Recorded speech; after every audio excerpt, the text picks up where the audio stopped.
इस क्वेश्चन में ये फिगर गिवन है, इस फिगर को मैं आपको समझाता हूँ। यहाँ पे ये जो एंगल है, इस एंगल को बाइसेक्ट करते हुए ये लाइन जाती है, लाइन एल। तो बेसिकली ये एंगल और ये एंगल इक्वल है। यहाँ पर ये और ये 90 डिग्री है क्योंकि ये परपेंडिकुलर से दोनों। हमें प्रूव करना है कि एक तो ये ट्राइंगल और ये ट्राइंगल आपस में कॉन्ग्रुएंट है, और उसके बाद फिर हमें ये प्रूव करना है बीपी और बीक्यू इक्वल है। तो जो सेकंड पार्ट इक्वल वाला है वो तो सीपीसीटी से निकल जाएगा जब ये पहला कॉन्ग्रुएंट प्रूव हो जाएगा। पहला वाला पार्ट अगर हो गया तो अगला पार्ट तो एक ही स्टेप में हम लिख देंगे कि सीपीसीटी से ये है। तो पहला काम हमें करना है कि जो ट्राइंगल 1 ट्राइंगल 2 है इनको, यानी ये हमें कॉन्ग्रुएंट प्रूव करने हैं। ऑलराइट, तो जैसे कि मैं हमेशा कहता हूँ कि पहले क्वेश्चन को दिमाग में सॉल्व कर दिया करो, उसके बाद फिर लिखना शुरू करो कैसे ये कॉन्ग्रुएंट प्रूव होंगे। तो यहाँ पे क्लियर है कि ये एंगल और ये एंगल आपस में इक्वल हैं, दोनों 90 हैं।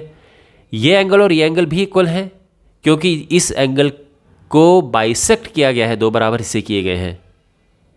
और उसके बाद अगर आप देखें तो यहाँ पर ये साइड जो है ये दोनों के लिए कॉमन है, ये वाली साइड। तो यहाँ पे एंगल एंगल साइड रूल से ये दोनों कॉन्ग्रुएंट हो गए। अब आपको बात समझ आ गई, तो हम लिखेंगे कि in triangle APB and triangle AQB, इसमें क्या है, तो इसमें सबसे पहले ये वाला एंगल और ये वाला एंगल इक्वल लिख देते हैं। तो angle APB is equal to angle AQB, और ये दोनों 90 डिग्री है, इसीलिए ये दोनों इक्वल हैं। गिवन है ये क्वेश्चन में। अब ये वाला एंगल है ना, ये एंगल और ये एंगल इक्वल है, तो हम लिखेंगे कि angle PAB is equal to angle QAB। और क्यों इक्वल है, क्योंकि क्वेश्चन में ही ये लिखा गया है कि सिंस जो लाइन L है ये बाइसेक्ट करती है, बाइसेक्ट्स एंगल A, और AB दोनों के लिए कॉमन है, तो AB is equal to AB, ये दोनों के लिए कॉमन हो गया है।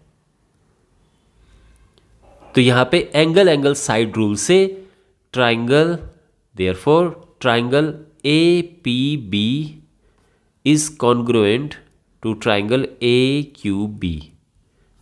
कैसे? By angle angle side rule. तो इस बात का आप ध्यान रखना कि एंगल एंगल साइड हो, ठीक है। आप कहीं इसको एंगल साइड एंगल मत कर देना, क्योंकि एंगल साइड एंगल के लिए ये वाला एंगल अगर होता तो एंगल साइड एंगल कहते, बट ये एंगल एंगल साइड है। अच्छा, एक पार्ट तो ये प्रूफ हो गया है। जो इसका सेकंड पार्ट है, तो सेकंड पार्ट में बीपी और बीक्यू इक्वल। अब कैसे इक्वल होंगे, तो सीपीसीटी से हो जाएंगे। देखो बीपी ये है, ये, और बीक्यू ये है। तो जैसे कि मैंने आपको पिछले क्वेश्चंस में भी बताया कि जब ट्राइंगल्स कॉन्ग्रुएंट हो जाते हैं तो दोनों ट्राइंगल जो है उसमें इक्वल एंगल देखो, उनके सामने की साइड भी इक्वल होंगे। तो यहाँ पे ये एंगल और ये एंगल इक्वल है, तो इनके सामने की साइड भी इक्वल होंगी, और यही है सीपीसीटी रूल। तो हम ये कहेंगे कि since triangle APB is congruent to triangle AQB, भाई क्योंकि हमने इसे कॉन्ग्रुएंट प्रूव कर दिया है ना, तो देयरफॉर इनके कॉरेस्पॉन्डिंग पार्ट्स इक्वल होंगे, वही सीपीसीटी रूल है। देयरफॉर सीधा लिख दो कि जो बीपी है that is equal to PQ, और क्यों? By CPCT. बस इतना लिखना इनफ है, हेंस प्रूव्ड। तो आई होप आपको ये अच्छे से समझ आया होगा।